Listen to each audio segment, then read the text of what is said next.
My name is Martin Butler. I'm from Pittsburgh, Massachusetts, and I'm a senior. Now I went to Marine Military Academy, and my sergeant major was talking about the Citadel, which a lot of great Marines came from this place. So at the time, I wanted to be a Marine. And then the Citadel popped up. Then I had an interview someone with the Citadel, and I actually fell in love with the Citadel because of the academics and the military.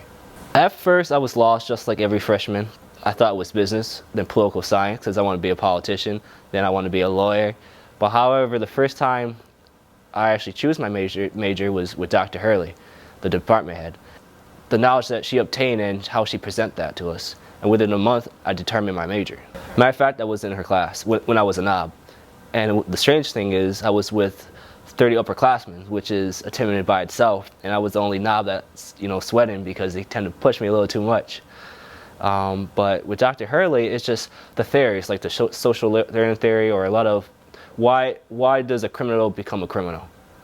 And that's what it's in everybody's mind. And that's got me interested tremendously. My name is Jessica Maxvill. I am a senior from Citadel, Arizona. I knew what I wanted out of college. I knew kind of the general gist of what I wanted to do. And the alumni program here is probably what put this place in my first position, and the reason I signed here, because I knew that I wanted more than anything to have that program, to have that networking ability after graduation to be able to get the job that I want to do. My dream job is actually, I want to be an FBI special agent. I'd like to work all over the world.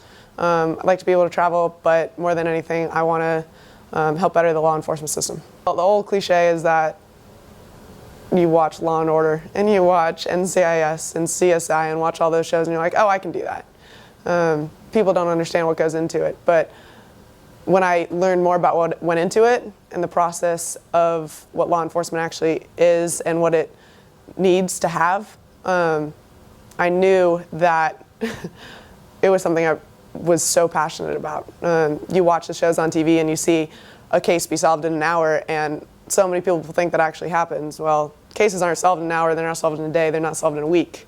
It's months and years of time that go into things like that, and when you see the outcome of different cases, that's what I'm passionate about, is I want to be able to get to those outcomes. I mean, a lot of people don't know is a lot of police officers were in the military, Marines, Army, Air Force, etc. And just like the Charleston Police Department, more than half of the police officers were ex-military. Where I live in Massachusetts, military. And it's parallels because, the military training, plus the leadership, a lot of people can't obtain, or they just don't want to. And just like the Citadel, we obtain honor, duty and respect, and the military provides the same thing. That's why the police department is in high demand in ex-military guys. My foot is currently in the door with an FBI internship. I am working 16 hours a month during the school year to maintain my security clearance, working here at the Charleston Resident Agency.